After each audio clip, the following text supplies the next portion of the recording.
समुद्राच्या मधोमध असलेलं गणपती बाप्पांचं मंदिर तुम्ही पाहिलंय का? नाही ना. मी पण पहिल्यांदाच गेलेली आणि गेल्याच्या नंतर इतकं छान वाटलं म्हणून म्हटलं आज ते मंदिर तुम्हाला सुद्धा दाखवावं. इतकं छान मंदिर आहे, अगदी समुद्राच्या मधोमध बांधलेलं आहे आणि तिथे जाण्यासाठी कोणत्याही प्रकारचा सिमेंटचा रस्ता नाहीये. आपल्याला वेगळ्या मार्गाने जावं लागतं. तर तो मार्ग कोणता असणार आहे? मंदिर तिथे मधोमध आहे, तर ते बांधलंय कसं किंवा तिथे सामान नेलं कसं, कुणी बांधलंय, गणपती बाप्पांची मूर्ती किती छान आहे आणि तिथे जायचं कसं, मंदिराचं वैशिष्ट्य काय असणार आहे, हे सगळं मी तुम्हाला आजच्या व्हिडिओ मधून सांगणार आहे. त्यामुळे व्हिडिओ शेवटपर्यंत नक्की पहा. तर इथे मी पोहोचले. जो गणपती बाप्पा आपल्याला पाहायला जायचंय त्याच गणपती बाप्पांच्या परिसरामध्ये तुम्ही इथे पाहत असाल की आपण एका खाडीच्या काठावरती पोहोचलेलो आहोत. इथे सगळी भाविकांची गर्दी आहे. बाहेर असं छान शेड टाकलेलं आहे. तिथे भाविकांची जी काही रांग आहे ती रांग सुद्धा लावलेली आहे. मी तुम्हाला सांगितलेलं की हे गणपती बाप्पांचं जे मंदिर आहे ते चक्क समुद्राच्या मधोमध आहे. हे पुढे तुम्हाला पाहायला भेटेल. इथे रस्ता नाहीये, मग जायचं कसं? तर दोन्ही साईडला ज्या झाडी दिसत आहेत, झाडींच्या मधून पाण्याच्या बोट जातात आणि त्या बोट आपल्याला मंदिरापर्यंत पोहोचवतात. जर तुम्हाला इथे जायचं असेल तर तुम्हाला उल्वेमधील खारकोपर या स्टेशनला यावं लागेल आणि तिथून तुम्ही मुरबा गणपती मंदिर किंवा पाण्यातील गणपती बाप्पा ऑटोवाल्यांना सांगितलं तर ते तुम्हाला तिथे सोडतील. तुम्ही इथे पाहू शकता अशा प्रकारच्या मोठ्या मोठ्या त्यांच्या जहाजा किंवा बोट आहेत आणि त्या बोट किंवा जहाजच्या मार्फाने आपल्याला ते डायरेक्ट मंदिरापर्यंत पोहोचवतात. गणपती बाप्पांचं दर्शन घेण्यासाठी विशेषतः म्हणजे महत्वाचे इथले कोळी बांधव आहेत. ते कोळी बांधव आजच्या दिवशी त्यांचा मासेमारीचा धंदा बंद ठेवतात आणि या दिवशी ते सगळ्या भाविकांना ने आण करण्याचं काम एकदम मोफत करतात आणि आपल्याला गणपती बाप्पांचं दर्शन घडवून आणतात. त्यामुळे ह्या कोळी बांधवांचं यामध्ये खूप मोठं योगदान आहे. आता होडी आली आहे आणि होडीमध्ये आम्ही सुद्धा बसलोय आणि आम्ही आता निघलोय दर्शनाला. पुढे मी तुम्हाला दाखवते गणपती बाप्पांचं मंदिर. इकडे दोन्हीही साईडने खूप दाट अशी झाडी आहे आणि झाडांच्या मधून या कोळी बांधवांनी रस्ता केलेला आहे. आता तुम्हाला इथे खाडी दिसत असेल. पुढे गेल्याच्या नंतर तुम्हाला खूप मोठा असा समुद्र दिसेल आणि समुद्राच्या अगदी मधोमध हे गणपती बाप्पांचं मंदिर वसलेलं आहे. पूर्वीच्या काळी इथे मुरबा गाव म्हणून प्रसिद्ध होतं. ते मुरबा गाव आता थोडंसं साईडला झालंय आणि तिथल्याच लोकांनी हे मंदिर बांधलेलं आहे. या मंदिराला खूप वर्ष झालेत. म्हणजे पूर्वी इथे एक छोटीशी गणपती बाप्पांची मूर्ती होती आणि तेच त्यांनी इथे थोडीशी उठाव जागा आहे, त्या उठाव जागेमध्ये हे मंदिर बांधलेलं आहे. तुम्ही इथे पाहू शकता. इथून ते मंदिर मी तुम्हाला दाखवण्याचा प्रयत्न करते. बाजूला पूर्ण असा सगळीकडे समुद्र आहे आणि अगदी मधोमध हे मंदिर बांधलेलं आहे.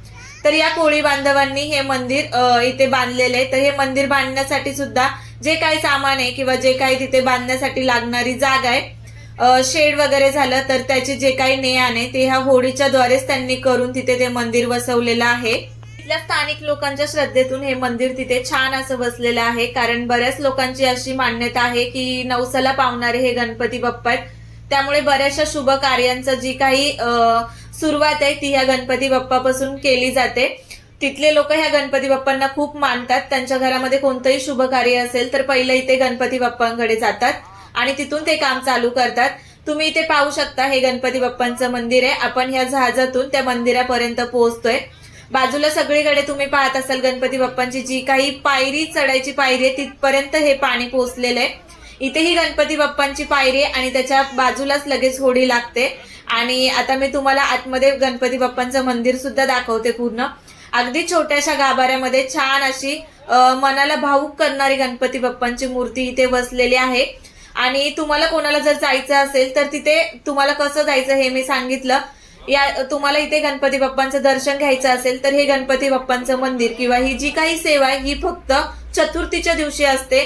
जसं की संकष्ट चतुर्थी, अंगारकी चतुर्थी याच दिवशी ह्या गणपती बाप्पांचं मंदिर उघडं असतं. म्हणजे गणपती बाप्पांचं आपण दर्शन याच दिवशी घेऊ शकतो. इतर वेळेस इथे कोणीही येत नाही. म्हणजे जे काही कोळी बांधव असतात तेच येतात. आणि हे मंदिर अगदी म्हणजे दुपारी 11:30-12च्या दरम्यान ते 2 ते 3 वाजेपर्यंत चालू असतं.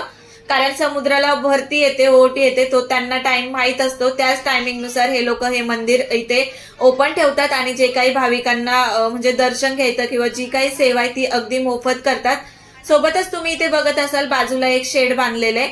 या शेडमध्ये आतमध्ये छान असे बाग सुद्धा ठेवलेले आहेत जेणेकरून भाविक दर्शन झाल्याच्या नंतर 10-15 मिनिट इथे बसू शकतात.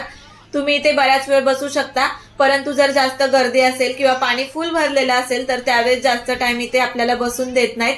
अगदी 10-15 मिनिटं बसून लगेच जहाज आल्याच्या नंतर त्यामध्ये बसून आपल्याला जावं लागतं. आणि इथे 4 ते 5 जहाज आहेत, त्याने तुम्हाला ने आण म्हणजे करण्यात येतं सगळं फ्रीमध्ये. आणि त्यानंतर तुम्ही इथे मंदिराच्या आजूबाजूचा परिसर पाहू शकता. दोन्ही साईडनी शेड टाकलेत, म्हणजे माणसं बरेचसे तिथं थांबू शकतात, बसू शकतात, उभं राहू शकतात, इतकी बरीच जागा आहे.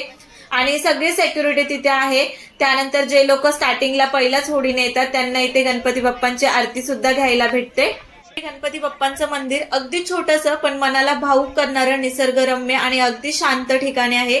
त्यामुळे तिथे गेल्याच्या नंतर कोणालाही म्हणजे एकदम मन भरून येतं, मन प्रसन्न होतं आणि खूप छान असं वाटतं. इथे परत आमचा परतीचा प्रवास चालू झालाय. आम्ही तिथे छान असे 15-20 मिनिटं बसलो, छान फोटो काढले, छान प्रसाद घेतला. बरेचसे भाविक भक्त जे तिथे गणपती बाप्पांचं दर्शन घ्यायला जातात तर ते येताना केळी, वेफर्स किंवा उपवासाचे पदार्थ असतात ते तिथे घेऊन येतात. तुम्ही इथे पाहू शकता, जसं मी तुम्हाला सांगितलं की चक्क समुद्राच्या मधोमध हे मंदिर आहे, त्याचप्रमाणे मधोमध अगदी मंदिर बांधलेलं आहे. ज्या ठिकाणी मंदिर बांधलं गेलेलं आहे तिथे अगदी मोठासा दगड आहे, त्या दगडावरती हे मंदिर बांधलंय. पण जी काही आजूबाजूची खोली आहे ती तुम्ही इथे पाहू शकता. समुद्राच्या लाटा, पाणी हे सगळं तिथे खूप जास्त प्रमाणामध्ये असतं. कोळी बांधव इथे खूप छान प्रमाणामध्ये काम करतात, सगळ्यांना अगदी व्यवस्थित तिथपर्यंत नेतात आणि व्यवस्थित परत आहे तिथे आणून सोडतात. यामध्ये विशेषतः खरंच या कोळी बांधवांचं खूप जास्त प्राधान्य, म्हणजे खूप जास्त त्यांची सेवा ते लोकांची करतायत आणि हे खूप छान काम करतायत. तुम्ही इथे पाहू शकता बाजूला पूर्ण खाडी आहे, सगळे झाडं झुडप आहेत आणि तिथून हे लोक व्यवस्थितपणे नेण्या आणण्याचं काम आपल्याला करतात. त्यामुळे विशेष असं त्यांचं इथे जास्त प्राधान्य दिसून येतं. आणि तुम्ही अजूनही पाहू शकता की आज होती अंगारकी चतुर्थी, त्यामुळे बाहेर भाविक भक्तांची खूप जास्त गर्दी आहे. जर तुम्हालाही इथे ह्या मंदिरामध्ये यायचं असेल तर संकष्ट चतुर्थीच्या दिवशीच हे मंदिर चालू असतं. दुपारी 12, 11:30 ते तुम्ही 2:30 किंवा 3 वाजेपर्यंत इथे येऊ शकता. आणि त्यानंतर तुम्हाला इथून स्टेशन पासून यायचं असेल तर खारकोपर स्टेशनला येऊन तिथून तुम्ही ऑटो करून इथपर्यंत येऊ शकता. गाडी घेऊन आलात तरी सुद्धा पार्किंगसाठी इथे खाली छान अशी जागा आहे. जर हे मंदिर तुम्हाला आवडलं असेल तर एकदा नक्कीच व्हिजिट करा. तिथे गेल्याच्या नंतर तुम्हाला सुद्धा खूप छान वाटेल. धन्यवाद.